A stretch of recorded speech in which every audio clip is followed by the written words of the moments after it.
قال رسول اللہ صلی اللہ علیہ وآلہ وسلم اتقوا فراست المؤمن فإنه ينظر بنور اللہ۔ حضور علیہ الصلوۃ والسلام کا ارشاد ہے کہ مومن کی فراست سے بچو، مومن کی فراست سے ڈرو، اس لیے کہ وہ نور خدا سے دیکھتا ہے۔ یہ سادہ سا مضمون اپنی تہوں میں بہت سی لطیف، دقیق اور عظیم حقیقتیں عرفانی لیے ہوئے ہیں۔ انسان مومن خود اس کا ایمان جب قوی سے قوی تر ہوتا چلا جاتا ہے، جب وہ مرتبہ یقین پہ پہنچ جاتا ہے، تو یہ اس کا ایمان اور اس کا یقین ہی اسے وہ بینائی عطا کرتا ہے، وہ بصیرت عطا کرتا ہے، وہ نور نصیب ہو جاتا ہے اس کے قلب کو کہ وہ اپنے دل کی آنکھوں سے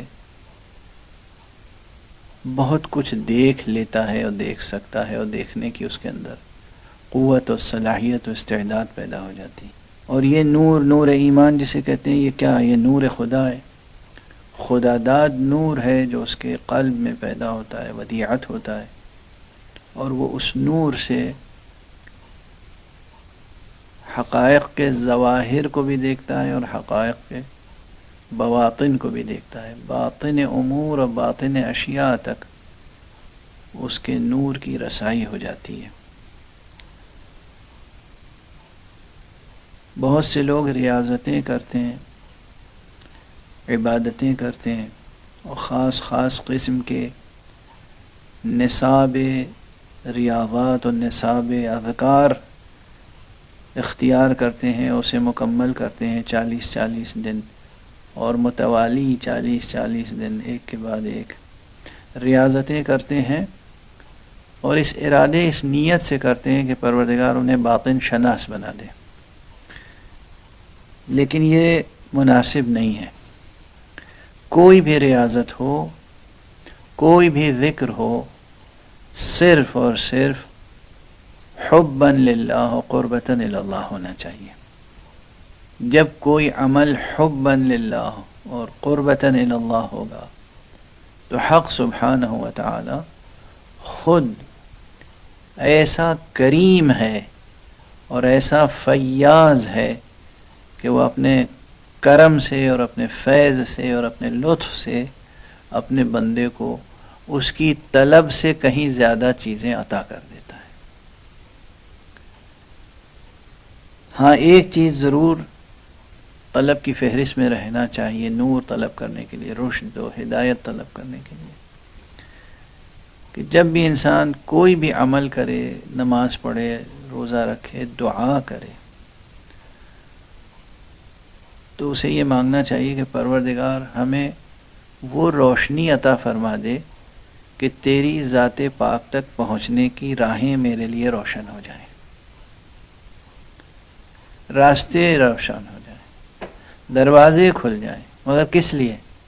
اسی ذات پاک تک پہنچنے کے لیے۔ تیری محبت کے تقاضوں کو میں کیسے کیسے پورا کر سکتا ہوں، یہ مجھے نظر آ جائے، کیسے کیسے میں تیری معصیت سے بچ سکتا ہوں، یہ مجھے دکھائی دے جائے، نظر آ جائے۔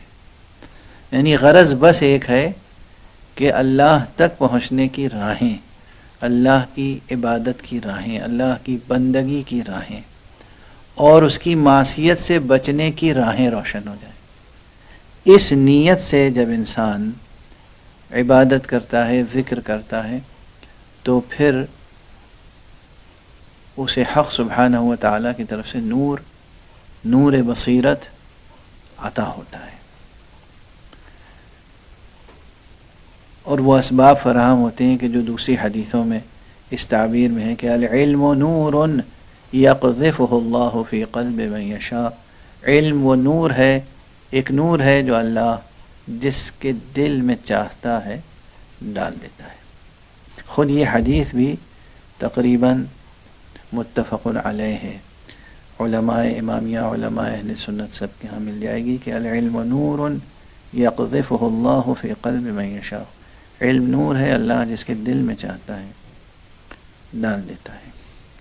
یہاں اور کچھ مفردات ہیں، یعنی کچھ کلمات ایسے ہیں کہ جن پر بحث کی گنجائش ہے۔ اتقو فراست،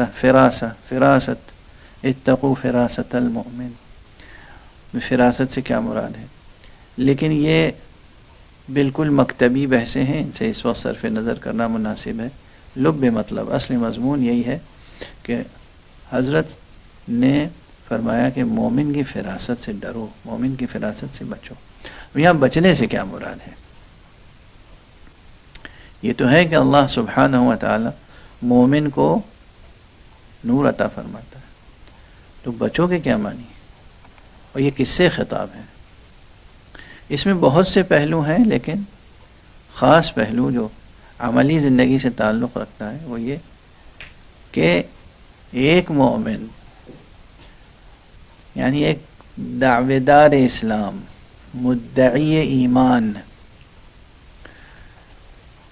دوسرے مومن کو کسی بھی طرح کا دھوکہ نہ دے، کسی بھی طرح سے اس کے خلاف سازش نہ کرے، اس کی غیبت نہ کرے، اس کے حقوق کو پامال نہ کرے، اس کے لیے سوء ظن نہ رکھے، سوء عمل نہ اختیار کرے، اس کے لیے بد سلوکی نہ کرے، اس کے ساتھ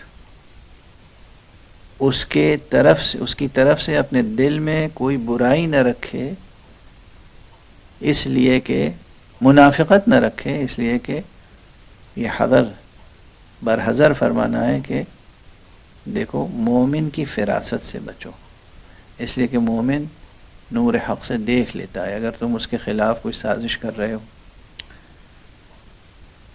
اسے کوئی دھوکہ دینا چاہتے ہو، اس کے ساتھ منافقت سے پیش آ رہے ہو، اس کے لیے کوئی برائی چھپا رکھی ہے تم نے اپنے دل میں یا اپنے عمل میں، تو بچو مومن سے۔ یہ نہ سمجھو کہ مومن نہیں سمجھتا، بلکہ مومن سمجھتا ہے، اور وہ اللہ کے دیے ہوئے نور کی روشنی میں سب کچھ دیکھ لیتا ہے۔